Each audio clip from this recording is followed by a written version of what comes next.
Good afternoon class 10 के students. हमारा अगला वीडियो, अगला टॉपिक जो वायुमंडल से है वो है चक्रवात और प्रतिचक्रवात। इसके पहले वीडियो में हम लोग स्थानीय पवनों के बारे में पढ़ चुके हैं, ठीक है। तो इस वीडियो में हम लोग चक्रवात और प्रतिचक्रवात के बारे में देखेंगे। चक्रवात और प्रतिचक्रवात भी एक तरह का आपका स्थानीय पवन है और साथ ही साथ हाँ, ये एक स्थानीय पवन ही है। इसको हम लोग पीरियोडिक या सामयिक पवन नहीं कह सकते हैं। जो ये खास समय में बहती है ठीक है, लेकिन ज़रूरी नहीं है कि ये हमेशा उसी समय बहता रहे, ठीक है। तो ये भी एक तरह का क्या है, आपका स्थानीय समय है, स्थानीय पवन है। ओके, तो चक्रवात और प्रतिचक्रवात। चक्रवात क्या है? ये उस तरह के चक्करदार या अंडाकार पवन है, देखो, ठीक है। तो इसमें क्या होता है, बीच में अंदर में बहुत निम्न दाब तैयार हो जाता है। ये तुम्हारे जो गोल गोल सर्कल्स मैंने बनाए हैं, ये एक्चुअली क्या है, आइसोबार्स है, ठीक है, जिसको समदाब रेखाएं कहते हैं। ये जो मैंने सर्कल किया है, मान लो ये 900 मिलीबार का आइसोबार है। ये जो मैंने सर्कल किया है, मान लो 1000 मिलीबार का आइसोबार है। ये जो मैंने सर्कल किया है, मान लो 1100 मिलीबार का आइसोबार है। ये सपोज मैं एक बोल रही हूँ। तो मैं क्या देख रही हूँ कि अंदर की ओर प्रेशर मेरा 100 मिलीबार करके कम हो जा रहा है, ठीक है। तो क्या होता है, यहाँ पे अंदर में एक बहुत निम्न दाब का क्षेत्र तैयार होता है। जितना ज्यादा ये निम्न दाब प्रबल होगा, उतना ही ज्यादा, जितना कम निम्न दाब होगा, माने यार एयर प्रेशर, वायु दाब यहाँ पे जितना कम होगा, उतना ही स्ट्रॉन्ग आपका क्या होगा, साइक्लोन होगा, चक्रवात होगा। क्यों होगा? क्योंकि ये वायु को अपनी ओर क्या करेगी, अट्रैक्ट करेगी, है ना। तो अट्रैक्ट करेगी तो वायु इसकी तरह क्या होगी, चुंबक की तरह आकर्षित होकर इसकी तरह भागेगी। एंड नाउ अब क्या होगा, due to rotation of the earth, पृथ्वी के घूर्णन के चलते क्या होगा, यह वायु जो भाग करके इसकी ओर आती है, ये पृथ्वी के घूमने के कारण ये क्या होगी, इसके चारों ओर चक्कर काटने लगेगी। अब इस चक्कर काटने का दिशा क्या होगा, उत्तरी गोलार्ध में यह घड़ी की सुई की विपरीत दिशा में घूमेगी।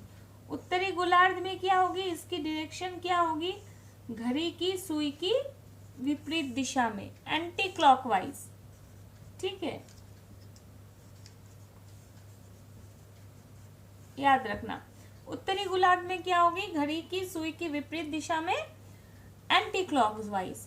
और दक्षिणी गोलार्ध में क्या हो जाएगा, इसका उल्टा, क्लॉकवाइज होगा, ठीक है। दक्षिणी गोलार्ध में इसकी दिशा क्या होगी, घूमने की, वो क्या हो जाएगी, क्लॉकवाइज, घड़ी की सुई की दिशा में, ठीक है। समझ में आई बात? तो चक्रवात क्या होता है, निम्न वायुदाब के, अच्छा, चक्रवात उन अंडाकार पवनों को कहते हैं जिनके मध्य में निम्न वायुदाब तथा बाहर की ओर क्रमशः उच्च वायुदाब पाया जाता है। जब ये निम्न वायुदाब के भंवर झंझावातों का रूप, मतलब आंधी तूफान का रूप धारण कर लेती है, तो उसको हम लोग चक्रवात कहते हैं, ठीक है। अच्छा, प्रतिचक्रवात क्या है? प्रतिचक्रवात बिल्कुल चक्रवात का प्रति है, उल्टा है। चक्रवात में जो बातें होंगी, प्रतिचक्रवात में एकदम इसका ऑपोजिट होगा। मतलब सेंटर में क्या होगा, हाई प्रेशर होगा, उच्च दाब का क्षेत्र है रहेगा। मान लो यहाँ पे 1100 मिलीबार है, इसके बाहर 1000 मिलीबार है, इसके बाहर 900 मिलीबार है। मतलब हम लोग क्या देख रहे हैं, अंदर से बाहर की ओर प्रेशर क्या हो रहा है, बढ़ रहा है।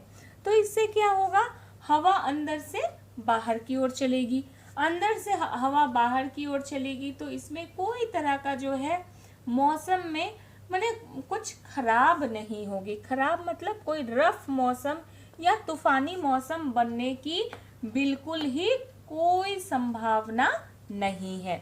इसमें क्या होगा, इसमें आपका वेदर जो है प्लेजेंट रहेगा, मतलब खुशनुमा वेदर रहेगा, खुशनुमा मौसम रहेगा, कोई तेज आंधी तूफान वाली बात नहीं होगी और हवा जो है अपनी मध्यम गति से बहेगी। ठीक है, इसमें भी क्या होता है, हवा हाई प्रेशर से बाहर निकल रही है, लो प्रेशर की ओर जा रही है और इसमें भी पृथ्वी के घूर्णन के कारण ये एक भंवर का रूप धारण करती है। लेकिन फर्क सिर्फ इतना है कि इसमें वायु का स्पीड बहुत ज्यादा होता है, इसमें वायु का स्पीड क्या होता है, कम होता है, उतना ज्यादा नहीं होता है। ठीक है, और प्रतिचक्रवात में वायु की घूमने की दिशा क्या होगी, यह उत्तरी गोलार्ध में होगी आपकी, उत्तरी गोलार्ध में ये क्या होगा, ये होगा क्लॉकवाइज। एंटी साइक्लोन जो है या प्रतिचक्रवात जो है उत्तरी गोलार्ध में क्लॉकवाइज माने घड़ी की सुई की दिशा में घूमेगा। समझ में आया, उत्तरी गोलार्ध में घड़ी की सुई की दिशा में घूमेगा और दक्षिणी गोलार्ध में क्या हो जाएगा, इसका उल्टा हो जाएगा, घड़ी की सुई की विपरीत दिशा में घूमेगा, माने एंटी क्लॉकवाइज घूमेगा। दक्षिणी गोलार्ध में ये ऐसे घूमेगा, एंटी क्लॉकवाइज। ठीक है, तो चक्रवात और प्रतिचक्रवात में डिफरेंस समझ में आ गया। अगर जब कभी भी ये एग्जाम में पूछा जाए, हमेशा चक्रवात और प्रतिचक्रवात का इस तरह से डायग्राम बना के तभी बताओगे, बिना चित्र का कभी भी चक्रवात प्रतिचक्रवात में अंतर नहीं लिखोगे। 2 नंबर का भी प्रश्न रहा तो भी चित्र बना दोगे। चित्र बना देने से क्या होता है ना, एग्जामिनर को क्लियर हो जाता है कि आपको कॉन्सेप्ट पता है। ठीक है, अब चक्रवात जो है वो 2 तरह के होते हैं। स्थिति के आधार पर चक्रवात को हम लोग 2 भागों में बांट सकते हैं, शीतोष्ण कटिबंध चक्रवात और इसको हम लोग 2 भाग में बांट सकते हैं, शीतोष्ण कटिबंध और उष्ण कटिबंध। ठीक है, शीतोष्ण कटिबंध और उष्ण कटिबंध किसके आधार पर, स्थिति के आधार पर, कहाँ पे चक्रवात आ रही है, किस लोकेशन में, किस स्थिति पे। नाउ शीतोष्ण कटिबंध माने टेम्परेट साइक्लोन्स, नाम से ही पता चलता है यह टेम्परेट एरिया में मतलब शीतोष्ण प्रदेश में होगा। कितना, 35 डिग्री से 65 डिग्री के बीच में। ठीक है, 35 डिग्री से 65 डिग्री अक्षांश में अगर ये चक्रवात आते हैं तो उसको हम लोग क्या कहेंगे, शीतोष्ण चक्रवात कहेंगे। और नाम से ही पता चलता है उष्णकटिबंधीय चक्रवात उष्णकटिबंधीय प्रदेशों में मतलब 5 से 15 डिग्री अक्षांशों के बीच में। ठीक है, तो शीतोष्ण कटिबंध भी आपके क्या होते हैं, सिर्फ उत्तरी गोलार्ध में ही होते हैं। क्यों होते हैं सिर्फ उत्तरी गोलार्ध में, क्योंकि दक्षिणी गोलार्ध में इन अक्षांशों पर जो है भूमि उतना नहीं रहता है। और तुम लोग जानते हो जहाँ पे भूमि स्थलाकृति अधिक होगी वहीं पर क्या होगा, टेम्परेचर फ्लक्चुएशन, ताप में जो है अंतर ज्यादा होगा। पानी में तो ताप मोटा मोटी एक ही जैसा रहता है ना। और 5 से 15 डिग्री अक्षांश पे जो उष्ण कटिबंधीय चक्रवात है ये दोनों गोलार्धों में आता है। क्यों आता है दोनों गोलार्धों में, क्योंकि दक्षिणी गोलार्ध में भी यहाँ इन अक्षांशों में अच्छी खासी मात्रा में क्या है, आपका भूमि है, लैंड अवेलेबल है, महादेश है वहां पर। ओके, देन क्या होता है, आपके जो शीतोष्ण कटिबंधीय चक्रवात होते हैं वो काफी बड़े बड़े होते हैं, विस्तृत होते हैं, बड़े होते हैं। ठीक है, और उष्ण कटिबंधीय चक्रवात क्या होते हैं, आकार में छोटे होते हैं। ये आकार में बहुत बड़े होते हैं और लेकिन ये जो है आकार में छोटे होते हैं। इनका जो व्यास है 300 से लेकर 2000 किलोमीटर तक बड़े होते हैं, जबकि इनका व्यास जो है ये छोटे होते हैं, माने 8 से लेके 300 किलोमीटर तक में इनका व्यास होता है। व्यास माने मालूम, रेडियस, सॉरी रेडियस नहीं, डायमीटर, अर्ध व्यास माने रेडियस। ओके, अच्छा, इनकी गति क्या होती है? शीतोष्ण कटिबंधीय चक्रवातों की गति कम होती है और इनका जो स्पीड होता है उष्ण कटिबंधीय चक्रवात का बहुत तीव्र होती है, बहुत ही ज्यादा तीव्र होती है। ठीक है, शीतोष्ण कटिबंधीय चक्रवात जो है दीर्घ वृत्ताकार होते हैं, परंतु इनका संकुचित भाव सदैव भूमध्य रेखा की ओर देखा जाता है और इनकी गति कम होती है, तो ये बहुत अधिक विनाशकारी नहीं होते हैं। शीतोष्ण कटिबंधीय चक्रवात जो है उतने विनाशकारी नहीं होते हैं। ठीक है, जबकि ये अत्यधिक विनाशकारी होते हैं, अत्यधिक विनाशकारी, हमेशा नहीं, कभी कभी। जैसे आज कितना तारीख है? आज 16 तारीख, माने खत्म हो रहा है, मान लो कि आज 17 तारीख है। 19 तारीख को हमारे यहाँ ये पूर्वानुमान लगाया गया है, पूर्वाभास में बार बार बताया जा रहा है कौन सा साइक्लोन आने वाला है?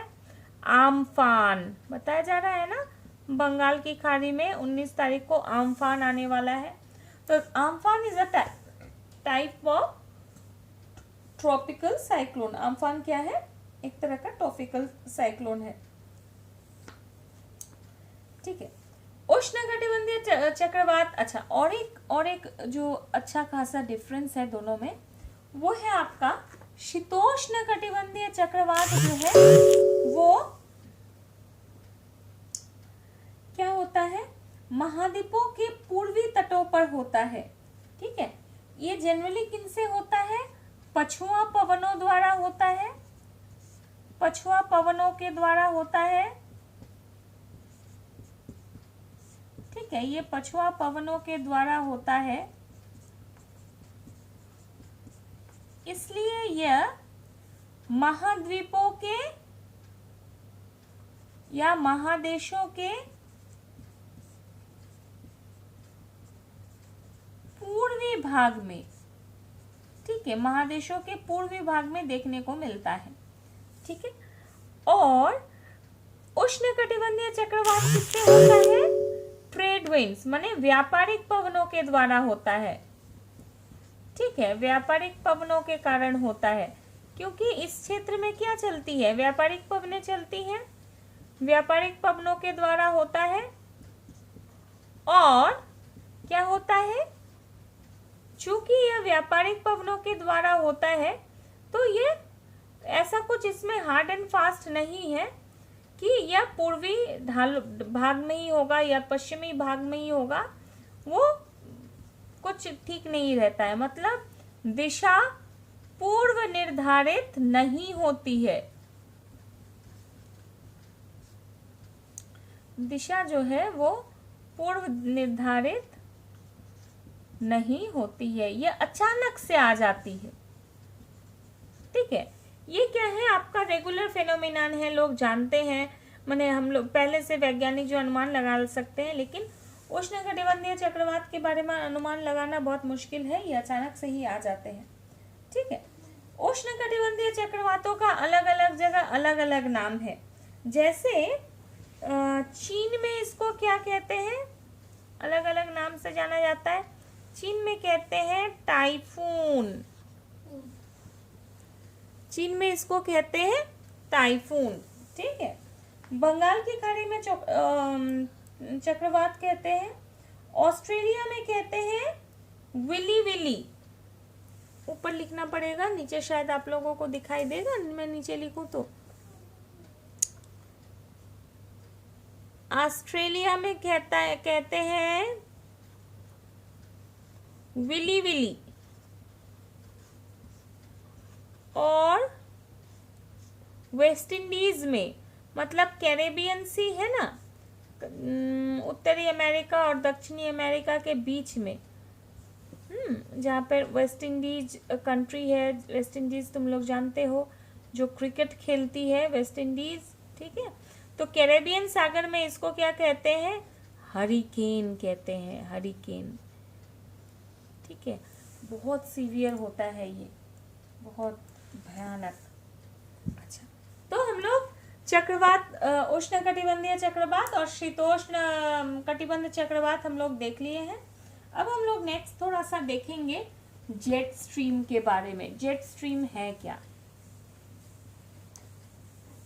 अच्छा, जेट स्ट्रीम क्या है? जेट स्ट्रीम आपका पछुआ पवन का ही एक, क्या बोले, एक धारा है जो बहुत ही पतली पट्टी में, बहुत पतली पट्टी में बहती है। पश्चिम से बह करके पूर्व की ओर आती है, पतली पट्टी में बहती है और यह अपर एटमॉस्फेयर में बहती है। मतलब वायुमंडल जो हमारा ट्रोपोस्फियर है, क्षोभ मंडल की ऊपरी सीमा या कभी कभी स्ट्रेटोस्फियर में यानी सममंडल में चली जाती है। तो जेट स्ट्रीम क्या है? पछुआ पवन की ही एक शाखा है या एक भाग है जो क्षोभ मंडल की ऊपरी सीमा या स्ट्रेटोस्फियर में बहती है। और जानते हो जेट स्ट्रीम के बारे में हम लोगों को कब पता चला? इस तरह की एक पवन होती है जिसका स्पीड बहुत हाई होता है, बहुत हाई स्पीड से बहती है, इसीलिए इसका नाम रखा गया है जेट स्ट्रीम। और इसके बारे में पता चला कब? इसके बारे में पता चला जेट विमानों से। और इन जेट विमानों से क्या पता चला कि जब द्वितीय विश्व युद्ध चल रहा था उस समय क्या हुआ था, अमेरिका के विमान गए जापान पे बमबारी करने के लिए, तो जाते समय तो ठीक है, आराम से चले गए, लेकिन जब वो वापस लौट के आ रहे थे तो उनको लग रहा था कि कोई हवा है जो उनको रोक रही है, वापस जाने नहीं दे रही है, ठीक है। उनको समझ में नहीं आ रहा था कि ये क्या शक्ति है जो उनको वापस जाने नहीं दे रही है, क्योंकि पछुआ हवा तो वेस्ट से ईस्ट, पश्चिम से पूरब की ओर बहेंगी ना, तो हवाएं क्या कर रही थी? जेट प्लेन को बाधा डाल रही थी बहने में, ठीक है। तो उस समय ये छानबीन किया गया और देखा गया कि अपर एटमॉस्फेयर में एक हवा बहती है, एक करंट जैसा एक हवा बहती है जो कि आपका जेट स्ट्रीम है। अच्छा, तो जेट स्ट्रीम में क्या, अब इसके साथ हमारा मॉनसून का क्या संबंध है? यहाँ पर हम लोग देखेंगे जेट स्ट्रीम और मॉनसून में संबंध, ठीक है। हमारा जो भारतीय मानसून है उसके साथ क्या संबंध है ये हम लोग देखेंगे। तो इसमें क्या होता है कि आप लोग, हम लोग पहले वीडियोस में ये पढ़ चुके हैं कि हमारा जब उत्तरायण होता है सूर्य का, सूर्य जब माने सूर्य की सीधी किरणें जब कर्क रेखा पर पड़ने लगती हैं या सूर्य जब उत्तरी गोलार्ध में आ जाता है, सूर्य की सीधी रेखा किरणें कब इस पर पड़ती है? कर्क रेखा पर 21 जून को। अच्छा, तो सूर्य जब उत्तरी गोलार्ध में आ जाता है, मतलब हम लोग कहते हैं जब उत्तरायण होता है, तो जितने भी आपके प्रेशर बेल्ट्स हैं, हम लोगों ने कितने प्रेशर बेल्ट्स पढ़ा है? 7, ठीक है। हम लोग 7 प्रेशर बेल्ट्स माने ताप नहीं, 7 वायुभार की पेटियों के बारे में पढ़ चुके हैं, ठीक है। यहाँ पे आपका भूमध्य रेखीय निम्न वायुदाब की पेटी है, फिर अयन देशीय उच्च वायुदाब की पेटी है, ठीक है। फिर उप ध्रुवीय निम्न वायुदाब की पेटी है, फिर ध्रुवीय उच्च दाब की वायुभार की पेटी है। इस तरह से ऊपर 3 है, नीचे 3 है, बीच में एक 7। तो हम लोग 7 वायुभार की पेटी पढ़ चुके हैं। तो क्या होता है, देखो, जब तुम्हारा उत्तरायण होता है तो ये वायुभार की पेटियां यहाँ से खिसक के 5 डिग्री ऊपर चली जाती है। मतलब हर एक वायुभार की पेटी जो है 5 डिग्री ऊपर की ओर खिसक जाती है। फिर जब उत्तरायण खत्म होने के बाद दक्षिणायन होता है तो फिर यह वायुभार की पेटी सूर्य को फॉलो करते हुए 5 डिग्री नीचे खिसक आती है, ठीक है। अब इसमें होता क्या है?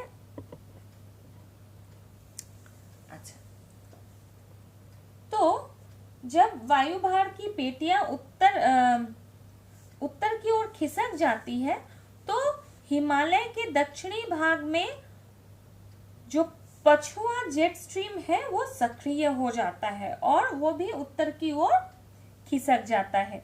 और इस समय क्या होता है, जब हमारे यहाँ गर्मी का मौसम रहता है उस समय हिमालय तथा तिब्बत का पठार गर्म होने लगता है और ये गर्म हवाएं क्या होती है, ऊपर उठती है।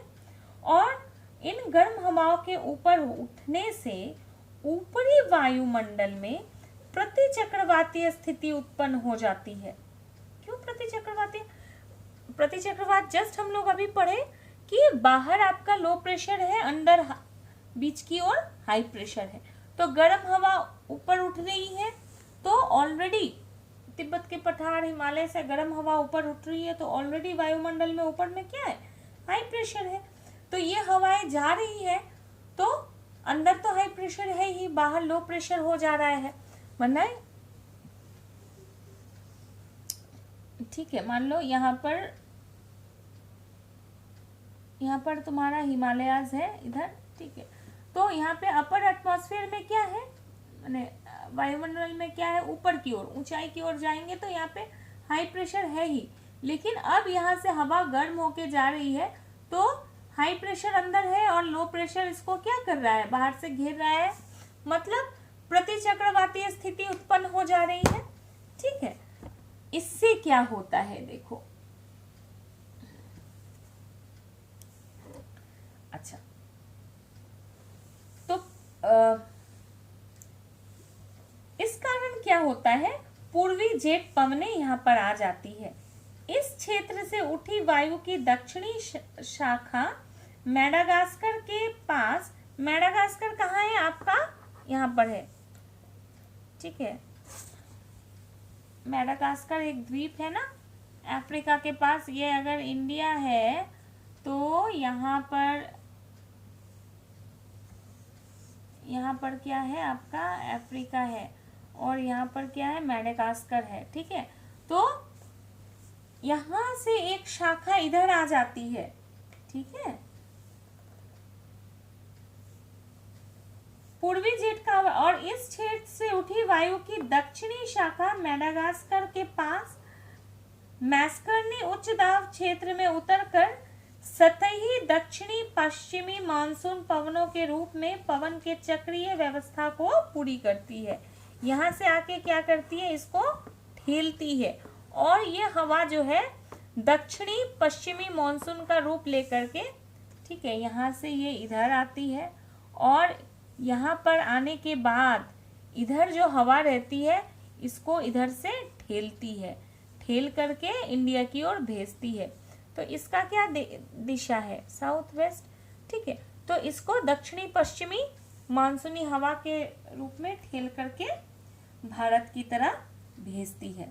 तो इस क्रम में क्या होता है, लंबी समुद्री दूरी तय करने के कारण उसमें पर्याप्त नमी नहीं होती है, इसलिए पर्वतीय ढालों के अभिमुख क्षेत्रों में वो पर्याप्त वर्षा लाती है।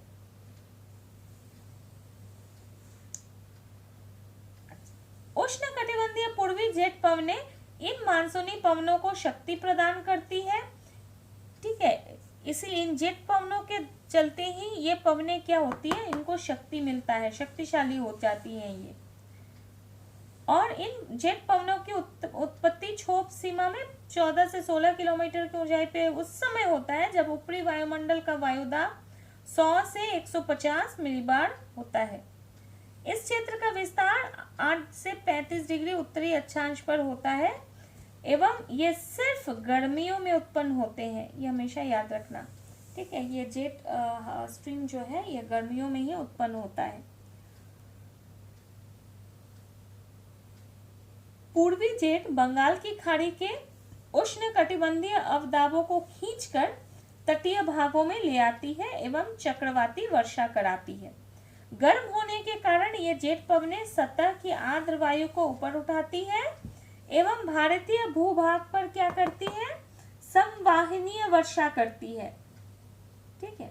और क्या होता है, भारत के विभिन्न भागों में मानसून का प्रस्फोट होता है, बर्स्ट ऑफ मानसून होता है।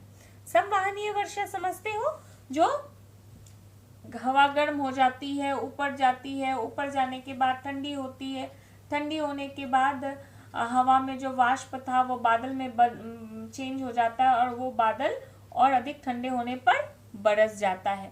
तो इस तरह से जो वर्षा होती है उसको हम लोग क्या कहते हैं, संवाहनिक वर्षा कहते हैं। ठीक है, तो हम लोग क्या देख रहे हैं कि जेट स्ट्रीम के साथ मानसून का एक बहुत बड़ा संबंध है, भारतीय मानसून का हमारे भारतीय उपमहाद्वीप में।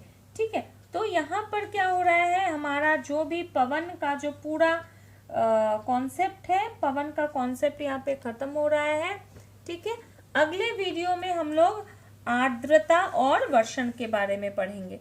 ठीक है, तब तक के लिए थैंक यू चिल्ड्रन। खुश रहना, ठीक है, हेल्दी रहना, घर पे रहना, और जो है तुम लोग मेंटली स्ट्रेस्ड आउट ना हो जाओ, इसलिए पढ़ाई के साथ साथ कुछ इंडोर गेम्स भी खेलना, ताकि तुम लोगों का जो है मेंटल रिलैक्सेशन, मेंटल फ्रेशनेस यह बरकरार रहे। Okay children, thank you.